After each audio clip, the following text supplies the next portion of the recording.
Hi everyone, my name is Rachel. This is my second time recording this. I recorded it the first time and never pressed record. So hopefully I remember all the good stuff that I came up with. God help me. All right, so welcome to our very first Bible story talk. We are going to go in, pick different stories of the Bible, and I'm going to give it to you. Of course, read it on your own time, but I don't know. I just feel like this would be cool. So we are going into Genesis 22.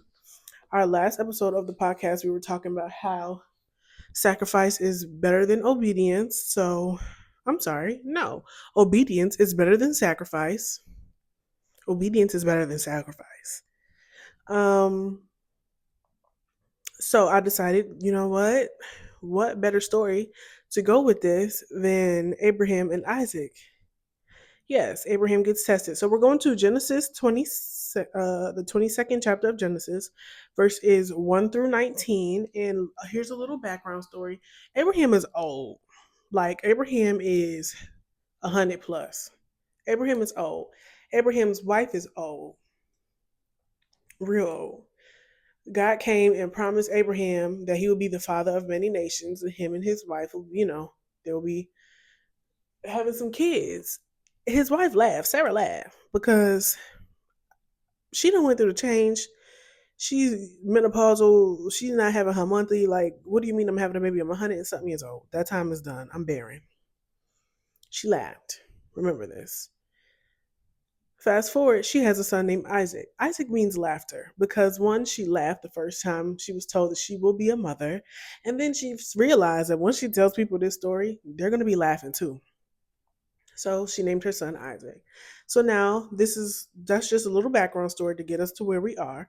So here we are. Some time later, God tests Abraham, and he goes, Abraham, and Abraham was like, "Here I am. What's up?" God says, "Take your son, your only son whom I love, Isaac, and go to the region of Moriah. Sacrifice him there as a burnt offering on the mountain I will show you."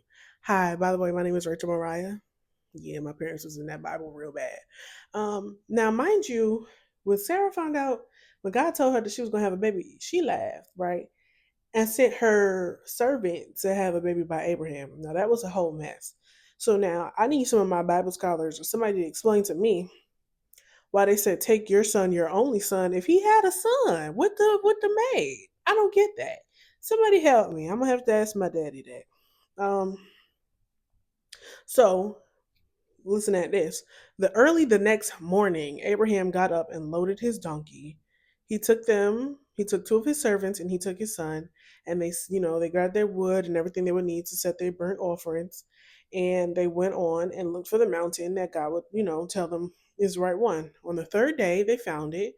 And he told the servants, "Y'all stay over here with the donkey. Me and the boys gonna go up there and we will worship and we will come back to you."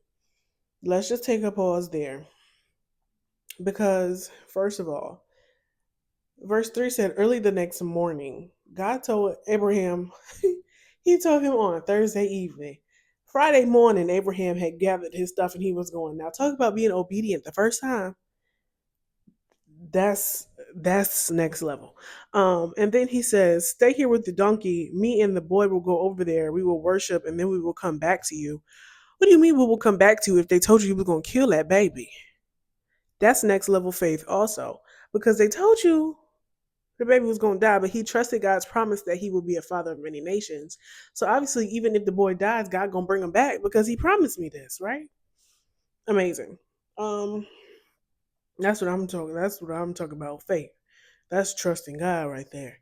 So Abraham, they found the mountain. They went up there. He took Isaac. He had his knife. He had his wood. He had everything to set up. And Isaac is looking around. He's like, Dad. Abraham's like, "Yeah, what's up?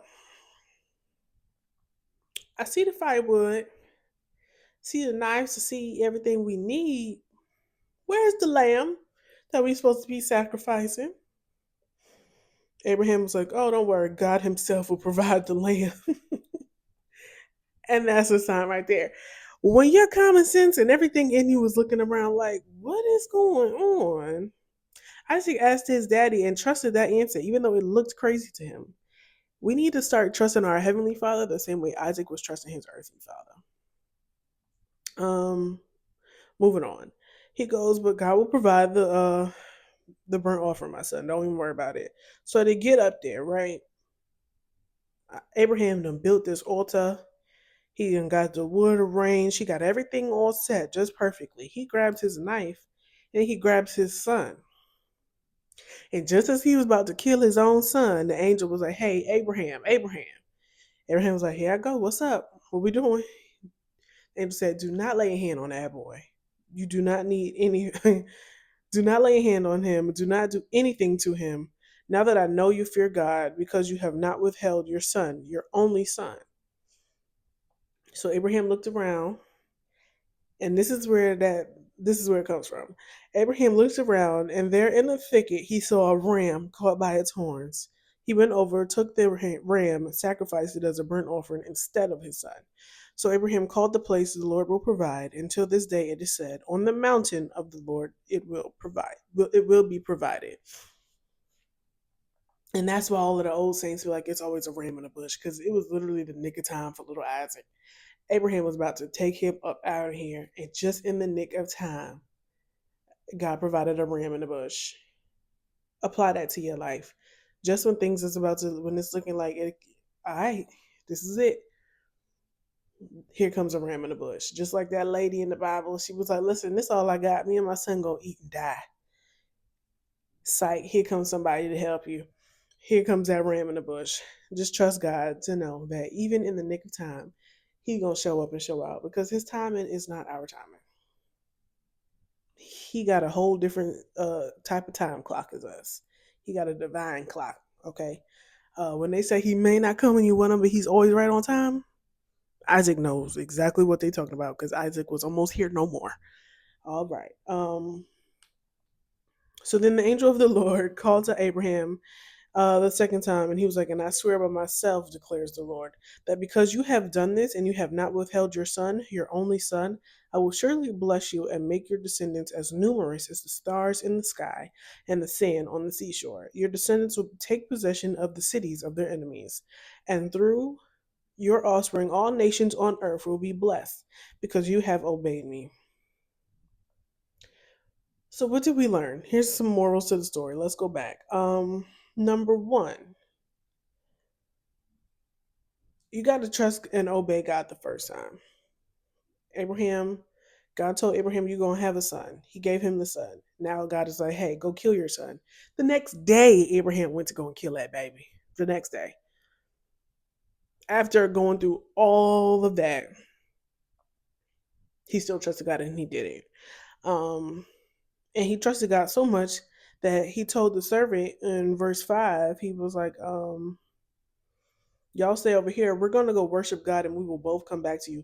You have to trust God so blindly that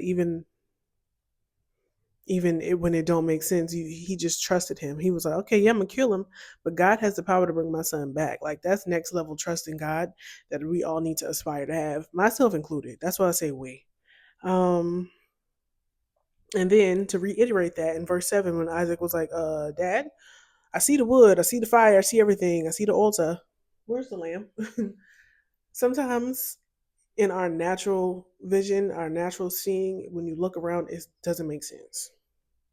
It makes no sense. And your common sense, your survival, your inner instincts is like, "Okay, this don't make sense, but what we doing?" You still got to trust God in that. The same way Isaac trusted his dad when Abraham said, "Don't worry, God will provide it."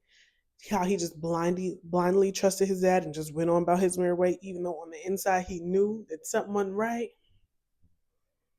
That's how we need to be trusting God. That's the kind of faith we need to have.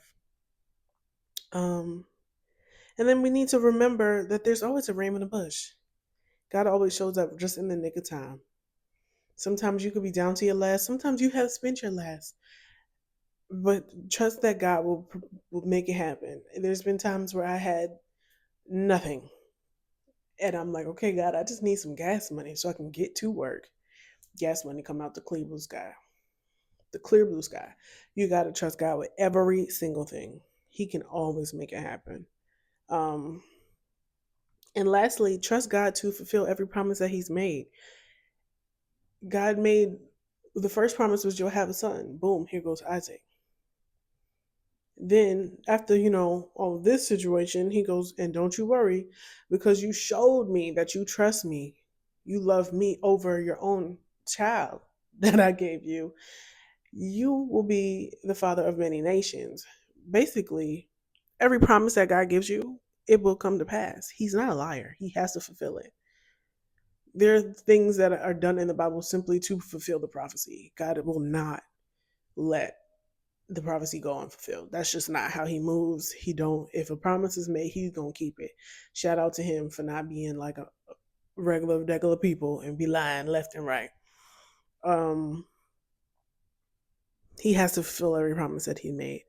Um thank you for joining. Thank you for listening. This was the first one. I say I'm a lot. I need to stop doing that.